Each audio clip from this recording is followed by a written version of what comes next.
ஒரு காலத்தில் சென் துறவி ஒருத்தர் இருந்தார். அவர் என்ன பண்ணுறாரு அப்படின்னா, அவரோட சீடர்களுக்கு எல்லாமே என்ன பண்ணுவாருன்னா, நீங்கள் எப்பயுமே நல்ல நல்ல புத்தகங்கள்லாம் படிங்க, நிறைய புத்தகங்களை தேடி படிங்க, அப்போ தான் நல்லது, உங்கள் அறிவுக்கும் நல்லது அப்படின்னு சொல்லிக்கிட்டு இருந்தார்.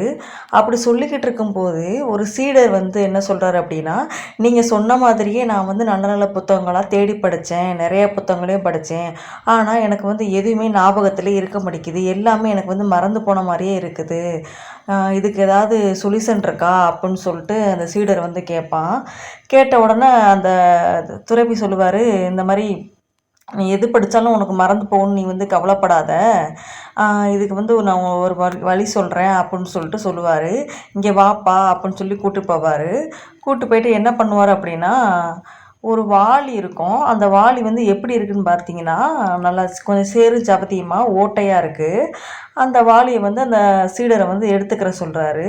அதே மாதிரி அவனும் அந்த வாளியை எடுத்துக்கிட்டு இருக்கான். எடுத்துக்கிட்டு இருக்கும்போது அவர் சொல்லுவார், எப்போ அந்த வாளியை கொண்டு போய் நீ என்ன பண்ணுறடா, பக்கத்தில் ஒரு ஆறு இருக்குது, அந்த ஆறில் நீ போய் தண்ணி அள்ளி அதை வாளி நிறையா தான் இங்கே கொண்டு வரணும் அப்படின்னு சொல்லிட்டு சொல்லுவார்.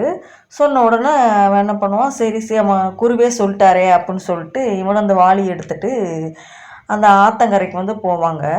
போயிட்டு அங்கே தண்ணியை போய் அள்ளிட்டு போவார். ஆனால் அவர் அந்த துறவிக்கிட்ட வரும்போது, அந்த குருக்கிட்ட வரும்போது மட்டுமே தண்ணியே ஒரு சொட்டு கூட இருக்காது. ஏன்னா ஓட்ட வாளினால எல்லாமே ஒழுகி போயிடுது. இதே போல் அவனும் ட்ரை பண்ணி ஒவ்வொரு தடவையும் போய் அள்ளிட்டு பார்த்துக்கிட்டே இருக்கார். இதே மாதிரியே ஒரு 10-20 டைம் தண்ணியே அவர் அள்ளிட்டு போகிறாரு, ஒழுகுது, அள்ளிட்டு போகிறாரு, ஒழுகுது, அதில் ஒரு சொட்டு தண்ணி கூட இருக்கவே மாட்டேங்குது. உடனே என்ன ஆகுது அப்படின்னா, அந்த சீடருக்கு ரொம்ப கோபமாகிடுது. கோபமானோன்னா அவன் என்ன பண்ணுறான் அப்படின்னா, அந்த துறவிட்ட போய் சொல்கிறான், குருவே உங்களுக்கு இதுக்கான விடை தெரியல அப்படின்னா நீங்கள் சும்மா கூட இருந்துருங்க, ஆனால் நீங்கள் என்ன பண்ணுங்கம்மா, அதுக்கான எனக்கு விடையை கொடுக்காம இந்த மாதிரி எனக்கு ஓட்ட வழியை கொடுத்து இந்த மாதிரி அலைய வைக்காதீங்க, நான் நீங்கள் எதோ சொன்னீங்க அப்படிங்கிறதுக்காக தான் நான் அந்த வாளியை எடுத்துகிட்டு போய் நான் என்னால் முடியும்னு ஒரு நம்பிக்கையோடு நான் இந்த தண்ணியை போய் எடுக்க ட்ரை பண்ணி பார்த்தேன், ஆனால் என்னால் முடியலை, நான் உங்ககிட்ட வரும்போது வாளி வெறும் வழியாக தான் இருக்குது அப்படின்னு சொல்லிட்டு சொல்லுவான். சொன்ன உடனே அப்போ அந்த சீடர் சொல்லுவார், அந்த குரு சொல்லுவார், நீ இப்போ இந்த வாளி உத்துப்பாரு அப்படின்னு சொல்லுவாங்க.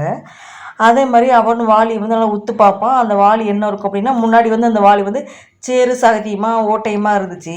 ஆனால் இப்போ அந்த வாளி பார்க்கும்போது நல்லா புத்தம் புது வாளியாக இருக்குது. ஆனால் ஓட்டையெல்லாம் இருக்க தான் செய்யுது. ஆனால் வாளி அதோட சகதி எல்லாமே போய் நல்லா சுத்தமாக இருக்குது. சுத்தமாக இருந்தவொடனே நல்லா தூய்மையாகிடுது. அப்போ அதான் அவர் சொல்கிறாரு, இங்கே பார்த்தியா வாளி தூய்மையாயிருச்சு, இதே போல் தான் என்ன அப்படின்னா, நீ புத்தகத்தை படிக்க உனக்கு உன்னோட அறிவு, உன்னோட மனசெல்லாம் தூய்மையாகும்.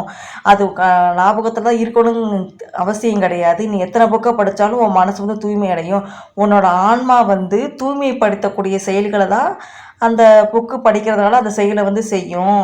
அதனால் நீங்கள் யாருமே நம்ம 1000 புக்கு படிக்கிறோம், 2000 புக்கு படிக்கிறோம், ஆனால் நமக்கு எதுவுமே ஞாபகம் இருக்க மாட்டேங்குது அப்படின்னு நினச்சிக்கிட்டு இருக்காம, நீங்கள் புத்தகம் படிக்கிறது ஒரு பழக்கமாக வச்சுக்கிறணும்.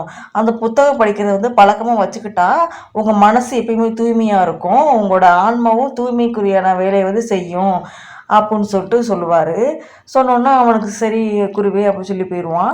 இதுலேருந்து என்ன அப்படின்னா, எல்லாருமே புத்தகம் படிக்கணும். ஏன் அப்படின்னா, புத்தகம் படித்தா தான் நம்மளோட மனசும் தூய்மையாகும், நம்மளோட எண்ணமும் தூய்மையாகும், நமக்கு அடுத்தடுத்த ஸ்டெப்பு போடுறதுக்கு நல்லா யூஸ்ஃபுல்லாக இருக்கும். புத்தகம் படிக்கிறத எல்லாருமே ஒரு வழக்கமாக வச்சுக்கணும் அப்படின்னு சொல்லிட்டு அந்த துறவி சொல்லுவார்.